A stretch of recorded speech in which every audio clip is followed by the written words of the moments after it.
그게 지금 그러면은 YS 정부 때부터 더 강해졌다는 거잖아요. 50, 점점 60을 더, 지나면서. 예, 그런데 이 사람들이 아까 말하기는 자기들은 개다. 물려면 네, 물고 네. 노려면 논다라고 했는데 어떻게 이렇게 검찰의 힘이 비대해지나요? 네. 노무현 대통령 때도 그렇죠. 지금 검찰 개혁을 하려다 못했잖아요. 그렇죠. 네. 그리고 지금도 제일 먼저 그것을 검찰 개혁을 화두로 내놨는데 왜 그것이 그렇게 핸들링이 안 될 만큼 비대해져 간 건가요? 그러니까 김영삼 개라면서? 대통령이 내가 검찰총장 1명하고 장관 20명을 바꾸지 않는다라고 말했던 의미가 검찰을 통해서 뭔가를 해결하는 게 너무 편하고 좋은 거예요. 유용한 거지. 해보니까. 이렇게 해놓으니까. 정치인 예. 시절에는 그렇죠. 이 사람이 야당 총재 너무 편하지. 시절에는 예. 야당 총재 시절에는 어. 의원님도 야당 시절 해보셔서 아시겠지만 야당 의원이 법안을 하나 내가지고 이걸 관철시키기 얼마나 힘듭니까? 네.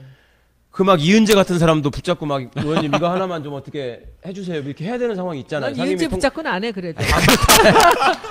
상임위 안 하면 안 했지. 이은재 붙잡고 그런 거 해달라고는 안 해. 상임위에서 통과시키려면 하여튼 막 그런 걸 해야 되잖아요. 옆에 그 옆 사람을 붙잡게. 막 이완영 의원하고 같이 간사 협의해야 되고 막 이러잖아. 근데 이 양반이 그런 거를 하다가 네. 대통령이 딱 되니까 자기는 뭐 군대를 가지고 할 것도 아니고, 그지? 할 수 있는 게 네, 자기가 중앙정보부의 피해자인데 그걸 갖고 할 것도 아니고. 이 검사가 한번 시켜보니까 잘하거든. 그렇지. 너무 좋은 거예요. 스마트하고. 네, 그러니까 아 이것들을 가지고 하면 되겠다 해가지고 이제 계속 힘을 실어주는 거죠. 아.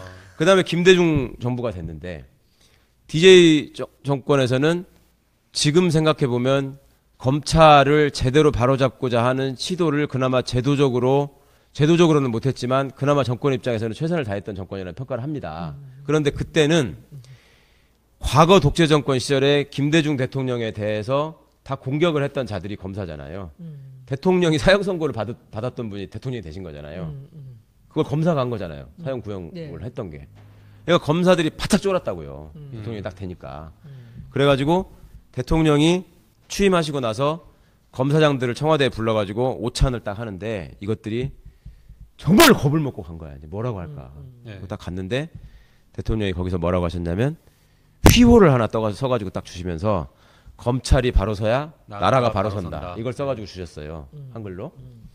그거의 의미는 김대중 대통령님의 입장에서는 정치보복을 하지 않겠다라는 말씀을 하셨었고 당시에. 그다음에 우리가 이제 새로운 나라로 가자라고 했는데 너네들이 그동안에 했던 소행을 생각해봐라. 니들 때문에 나라 꼴이 이렇게 됐다. 그러니까 니네가 똑바로 해야지 제대로 된 나라가 된다라는 의미로 이걸 써주신 걸 거 아니에요. 알아서 잘해라라는 얘기였는데. 그러니까 액센트로 치면은 나라가 바로 선다에 액센트가 있었던 거죠. 검찰이 바로 선다라는 거는 이게 종속되는 개념이고 얘들이 지금도 그거를 저기 대검찰청 현관에다 걸어놓고 있습니다. 대통령이 그걸 어떻게 써먹고 있냐면 우리가 나라의 핵심이기 때문에 우리가 바로 쓰면 나라도 바로 쓰는 거고 우리가 죽으면 나라도 죽는 거야.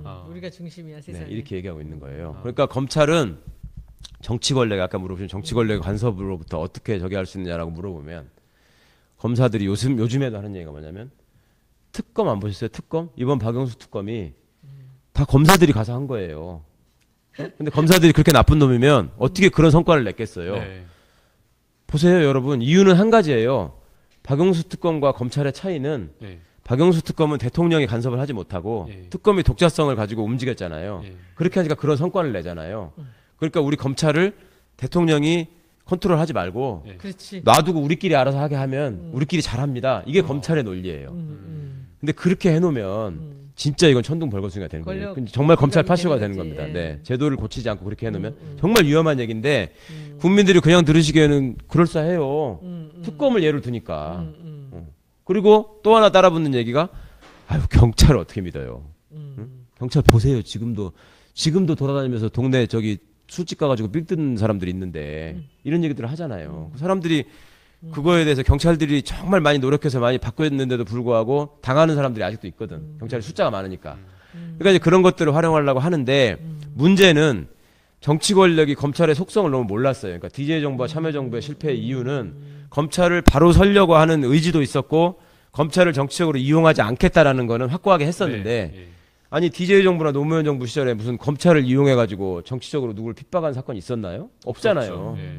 오히려 검찰한테 당했지. 온로비 사건 이런 게 뭔데? DJ 정부 시절에 검찰총장 부인이 어디 가가지고 뇌물로 옷을 받았다더라 뭐 이런 거잖아. 법무부 장관이면 법무부 장관 부인이 그러니까 오히려 법무부 장관을 공격하는 사건이었다고요. 노무현 정부 때 대섬자금 수사 이걸로 안희정 지사가 구속됐던 거 아닙니까 그때. 그러니까 그런 것들을 했는데 우리는 이제 당하기만 하고 살다 보니까 권력을 잡아서 검찰한테 책임감을 부여해 주는 대신에 그렇게 간섭하고 이렇게 하고 하지 않고 놔두면 그래도 배운 놈들이고 똑똑한 놈들이니까 말씀처럼 공부도 많이 하고 했으니 알아서 잘하겠지. 자존심이 있는데. 근데 그러기엔 너무 늦어버렸죠. 그러기에는 권력의 단맛을 너무 많이 안 거야. 검찰은. 조직 자체가 스포일됐다 이거죠. 그렇죠. 이미 스포일 다 버린 거죠. 그런데 그러면 지금 노무현 대통령도 못 하셨잖아요. 검찰 개혁에 네, 대한 네. 생각은 있으셨.